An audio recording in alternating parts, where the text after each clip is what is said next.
Bienvenidos, bienvenidas a cada uno de ustedes a este su programa, su canal, el Ministerio de la Verdad Presente, Madrugadas con Jesús, donde hoy estrenamos un nuevo temario de los viernes titulado En las huellas de Josué. Vamos a ir descubriendo la historia de este hombre llamado Josué, ¿no? En las huellas de Josué. Vamos a tomar un texto para esta mañana. El texto está en Josué 1:7, ¿no? Y creo que es el corazón de todo el libro de Josué.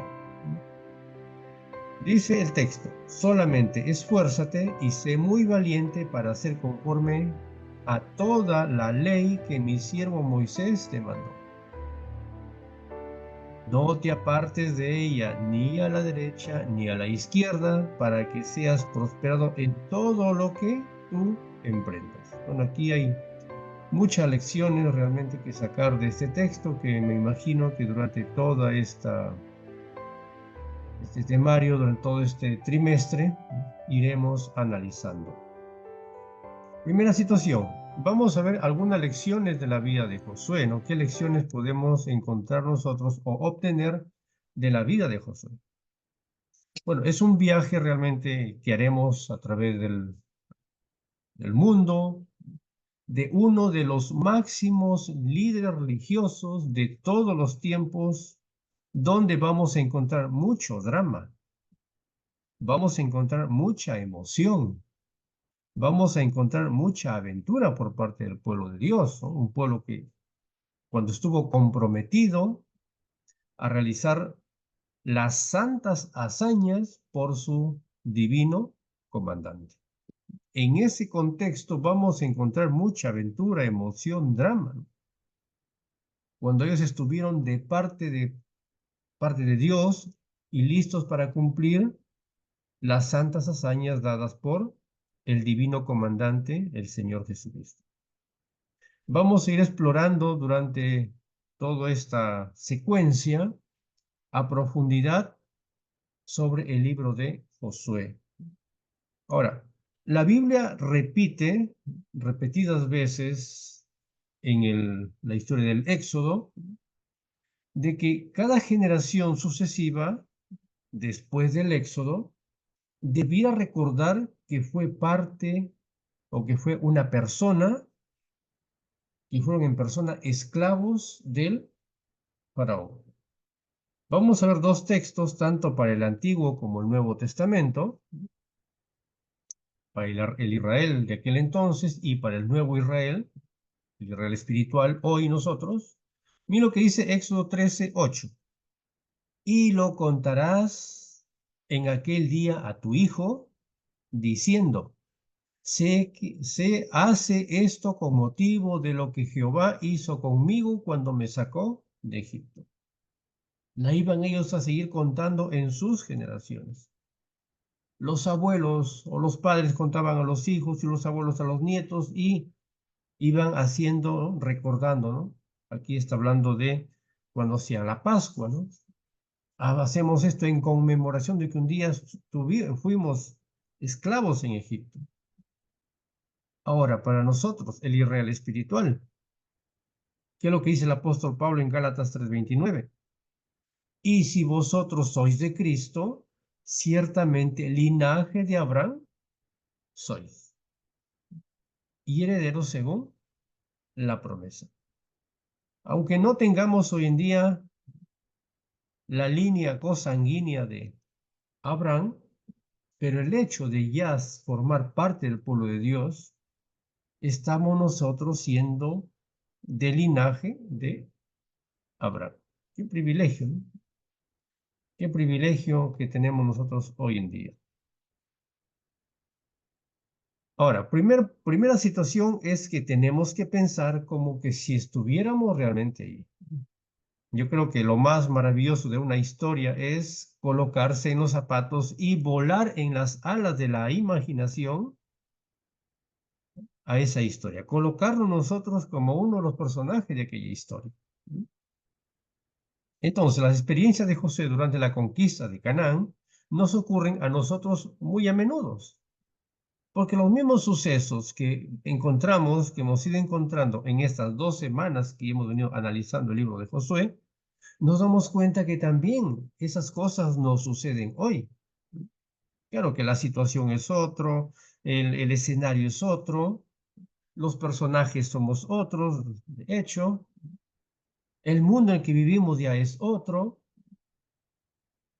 todo realmente, todo es otro, pero las situaciones, las emociones, los momentos difíciles, los sufrimientos, las dudas, las alegrías, son las mismas.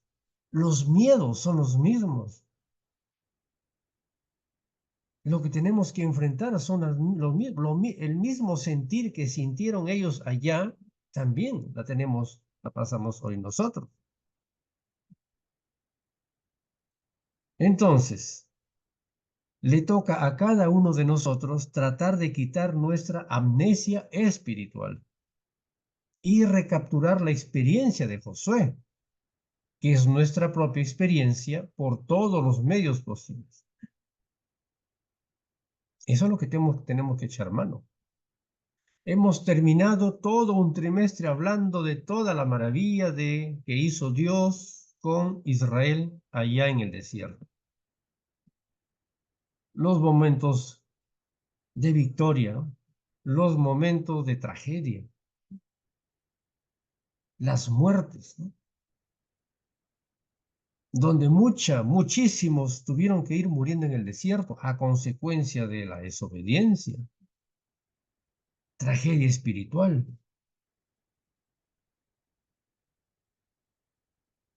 La generación que salió de Egipto no pudo entrar a la Canaán.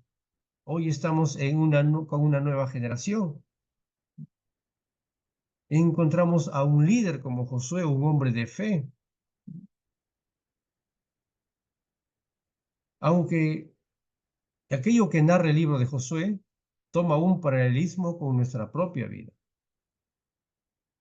Josué contiene huellas divinamente ordenadas para la vida cristiana victoriosa, un inapreciable modelo tipológico para los cristianos al tomar nuestras posiciones en Cristo.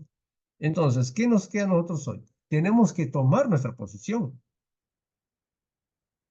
Tenemos que ubicarnos, ¿no? Nuestra única posición es Cristo.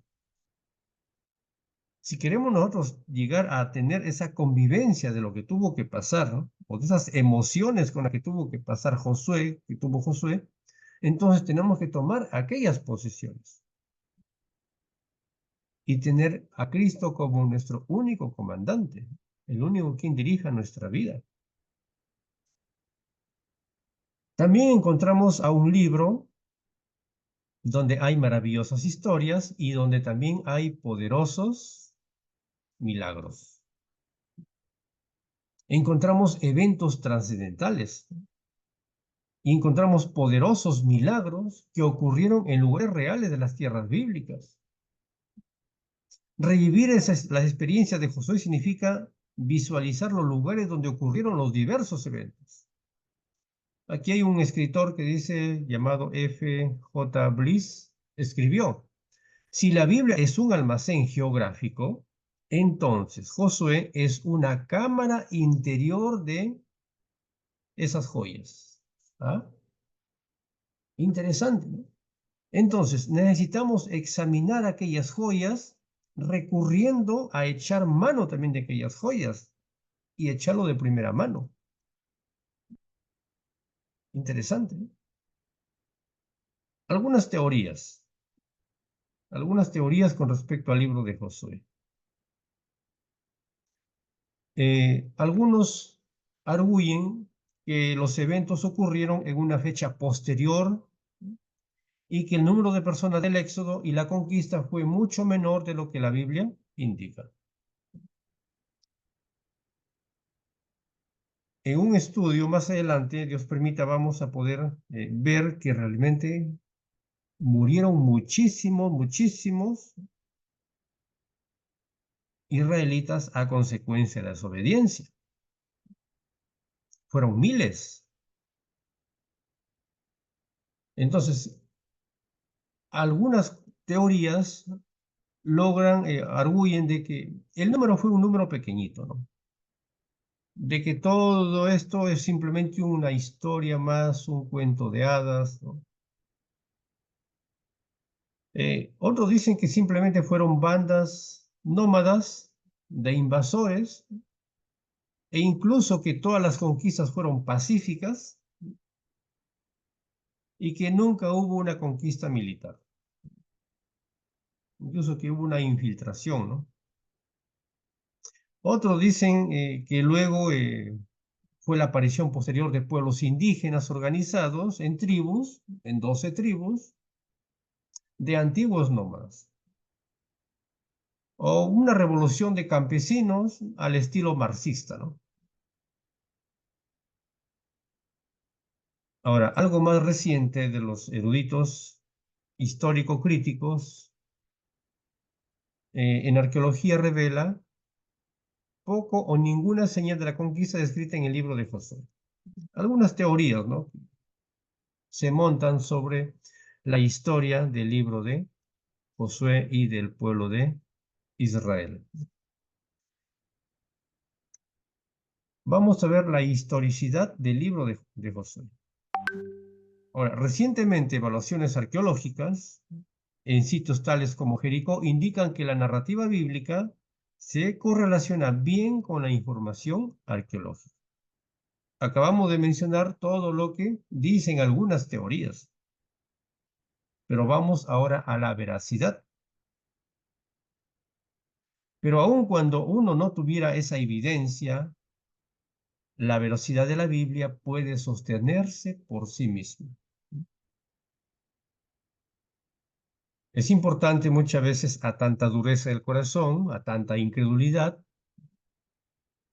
y aún en nosotros mismos, todavía seguimos teniendo algunos rasgos de incredulidad, ¿no? De dureza de corazón. Entonces, la arqueología, la historia, los sucesos nos ayudan a reforzar lo que ya está escrito aquí en su palabra. Pero que algunos, a pesar de que la leemos, caemos en la misma situación de las teorías, de algunas teorías, que suponen que no sucedió, que... Entonces, la máxima evidencia que podemos tener sobre esto es la palabra de Dios. Más allá de lo que diga la historia, más allá de lo que diga la arqueología, más allá de lo que diga algunos escritos, la única autoridad que nosotros tenemos que tener a ciegas es lo que dice la Biblia. Hay temas que no podemos estar entrando en discusiones, ¿no? El otro día alguien me visitó, pasó por ahí por la puerta de nuestro centro de trabajo y comenzamos a conversar, ¿no? Tenía un rato libre, bueno, podemos hablar, ¿no? Y hablamos de un tema, otro tema, y de pronto tocamos lo que es la Trinidad, ¿no? La Triunidad. Y alguien de ellas salta y me dice esto, he hecho todo un análisis en varias versiones, Reina Valera, de esto, lo otro, sobre la Trinidad, ¿no? Y me gustaría poder hablar, pero le digo, ¿para qué? O sea, yo tengo mi punto de vista, tú tienes tu punto de vista, entonces, ¿a qué vamos a llegar? Que tú me quieras convencer, mejor dejémoslo ahí. No necesitamos, yo tengo la seguridad de que la Biblia es la Biblia y lo dice. Génesis, San Juan capítulo 1. En el principio era el verbo y el verbo era con Dios y era Dios, Jesús. Pero no, pero déjame dar, tranquilo, ahí nada más. No tenemos por qué entrar en discusión. Porque de hecho eso nos va a llevar a qué? A defender tú tu posición y yo mi posición. Entonces mejor dejémoslo ahí. Hay temas que no tienen que entrar a discusión. Tenemos muy claro, no podemos permitir que el enemigo muchas veces quiera llevarnos yo me conozco, porque en esto de yo querer defender mi posición, hasta nos vamos de repente a terminar mal, hablándonos fuerte, porque cada uno, tú vas a querer convencerme y yo te voy a querer convencerte. O sea, hay un choque ahí. La Biblia es la Biblia. Y no podemos entrar en detalles, no podemos, y cómo fue y para qué fue. No podemos seguir mostrando, querer buscarle más allá de lo que dice la palabra de Dios. Si hay algo que tenemos que, para nuestro enriquecimiento, para poder entender profundidad, bienvenido, para querer sacarle algunos datos extras, ya no. Nosotros no debemos permitir que ninguna corriente de interpretación surgida por la arqueología ponga en entredicho lo que dice la Biblia. No podemos permitir que ninguna corriente, ninguna interpretación tenga que ir o tenga que colocar a la Biblia en duda. Las últimas referencias topográficas que corresponden a la topografía de la región son tan exactas como se describe en el libro de los libros, la palabra de Dios. La palabra es inspirada por Dios. Hebreos 4:12 lo dice, viva y eficaz y más cortante que toda espada de dos filos. Esa es la palabra de Dios. Ahora, el libro de Josué es más que un manual espiritual para la vida cristiana victoriosa. Es mucho más que eso. Aparte de ser un libro de verdad histórica y amorosa, de amorosa bondad, Josué también es un canto a la belleza. El autor presenta su relato como una técnica literaria magistral donde emplea muchos y sofisticados recursos del arte literario para narrar dichos eventos. El libro sigue con un patrón literario conocido como paralelismo en bloque, en el cual la segunda parte también repite lo de la primera parte. Y vamos a ver aquí un cuadro donde vamos a ver algunas cosas que están en paralelismo, ¿no? Josué se divide en dos partes, ¿no? El libro de Josué está en dos partes, ¿no? Desde el capítulo 1 hasta el capítulo 12, 13 aproximadamente, 12, perdón, es una primera parte y a partir del capítulo 13 en adelante es la segunda parte. Pero que estas dos partes tienen mucho paralelismo, ¿no? Por eso que siempre vamos a ir estudiando en la primera línea del 1 al 12, estamos en el capítulo 2, y vamos también a ir tomando como referencia a partir del 13 en adelante, como una segunda parte. Por ejemplo, en la conquista y repartición de la tierra. Primer punto, Dios dirige a Josué, conquista la tierra, Josué del 1 al 11. En la segunda parte del libro encontramos Dios habla a Josué, divide y posee la tierra, conquístala, ahora divídela y poséela, a partir del capítulo 13, del 1 al 7. En la segunda sección, Josué se dirige a las dos tribus y media. Josué capítulo 1 del 12 al 18. Josué en la repartición de la tierra encontramos en el capítulo 13 del 8 al 32. En la tercera sección, cruce a Gilgal, la circuncisión, la Pascua, del capítulo 2 al capítulo 5. En la repartición de la tierra, Gilgal, la herencia para Caleb. ¿Dónde la encontramos? En el capítulo 14, ¿no? Los primeros 5 versículos. Luego encontramos, hay una campaña central, ¿no? En el capítulo 6, del 8 al 29. Y en la otra sección encontramos herencia central, que están de los capítulos 15 al 17. Luego entramos a la siguiente sección, donde está Siquem, erección del altar, ceremonia del pacto, capítulo 8 ya, 30 al 35. Y en la siguiente sección, vamos a Silo, erección del tabernáculo, ceremonia para echar suertes, en el capítulo 18. Luego encontramos la campaña del sur, ¿no? Capítulos 9 y 10. En la siguiente sección encontramos la herencia del sur, capítulo 18, de a partir del versículo 11 hasta el capítulo 19, versículo 9. Luego encontramos la campaña del norte, capítulo 11, del 1 al 15. Luego encontramos en la siguiente sección, herencia del norte, capítulo 19 al capítulo 21. Luego encontramos posesión de la tierra reposó, capítulo 11, del 16 al 23. Y en el siguiente fragmento encontramos entrega de tierras, la tierra descansó, en el capítulo 21 del 43 al 45. Ahí están los paralelismos. Y luego termina ya el capítulo 12 con la recapitulación de la conquista, haciendo un recordatorio de todo lo que sucedió. Y ya en el capítulo 22 al capítulo 24 encontramos también el mensaje de despedida del libro de Josué. Y de este modo se culmina el libro de Josué. Entonces, toda esta situación vamos a ir analizando durante este nuevo temario. Vamos a la estructura literaria del libro. Es importante observar que en Josué, que es el foco central de cada parte del libro, que el foco central, perdón, de cada parte es el santuario y la adoración. Así como en el Éxodo también encontramos el foco central del Éxodo es la adoración, el santuario. Dios vino pidiendo, a lo largo de toda la historia del Éxodo, vino siempre pidiendo y haciendo mención adoración. En Josué también lo volvemos a encontrar.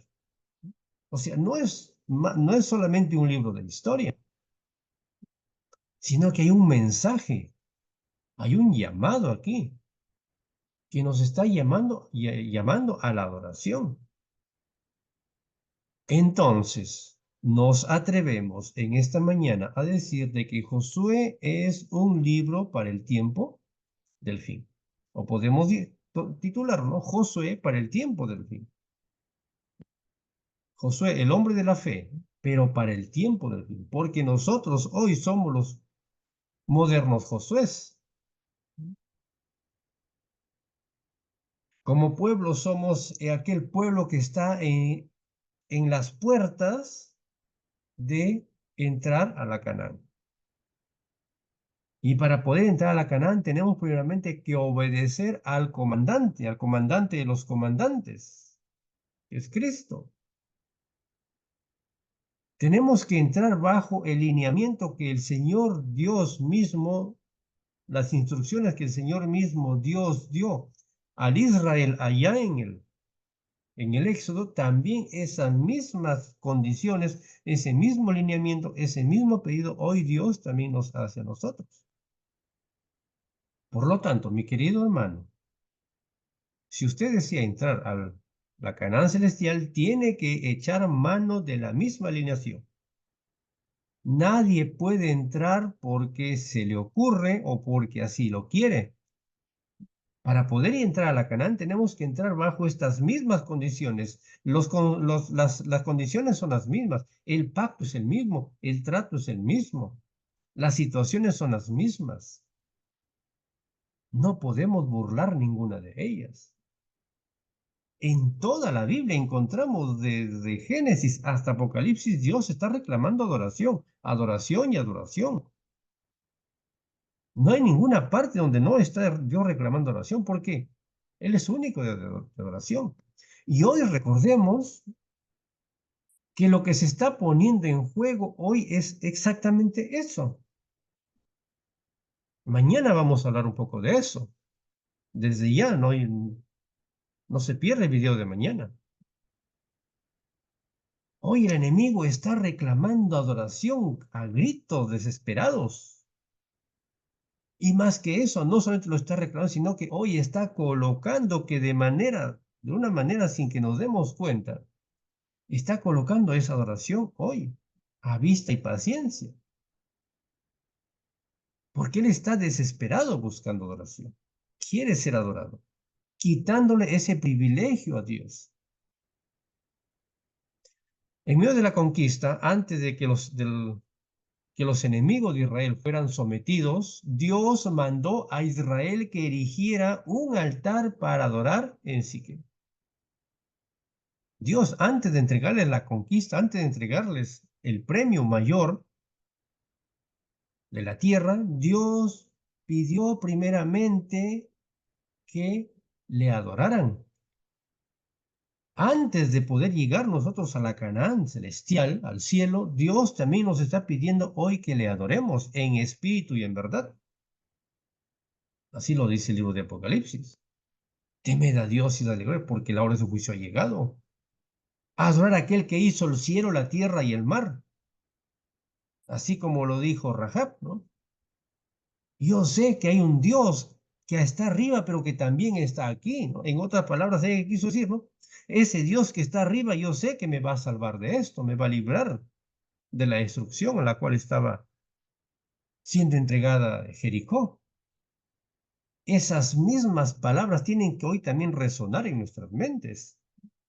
Tienen que retumbar en nuestras mentes hoy esas mismas palabras.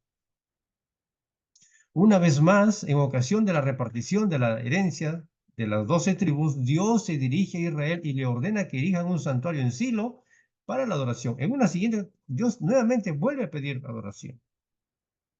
El significado espiritual del enfoque del libro en el santuario se hará más claro mientras más profundamente nos sumerjamos en el estudio de los tesoros espirituales de Josué. Hay un llamado, ¿no? Entrad en el descanso divino. Y vaya que hoy día ya es viernes y el Señor Dios, desde que hoy usted abrió los ojos, el Señor le dijo, vas a entrar en mi descanso divino. Y así que anda empezando ya, anda pensando, porque ya en poquitas horas, hoy el tiempo corre, el tiempo se hace agua, vas a entrar en mi descanso divino. Y el Señor Dios nos dice, no, pero espero de que realmente tú quieras entrar en ese descanso divino. Por lo tanto, haz lo que yo te mando, dice el Señor Dios. Somete todos tus planes, todo tu trabajo del día de hoy, pensando en que en pocas horas vamos a entrar a ese descanso divino. Por lo tanto, no te llenes de trabajo, no te azarees, no te llenes de compromisos. No quieras hacer lo que no pudiste hacer el jueves, miércoles, martes, domingo, lunes. Quieres hacerlo hoy todo. O porque mañana tienes que descansar, tienes que hoy día hacer un trabajo doble de repente. Porque el tiempo te va a ganar. Y no vamos a poder entrar en ese descanso divino. Te vas a dar cuenta que el ahora nos ganó. Entonces, el Señor Dios nos está llamando. Entre en el descanso divino.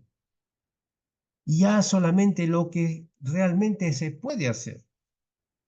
No querramos querer abarcar más allá de lo que no podemos.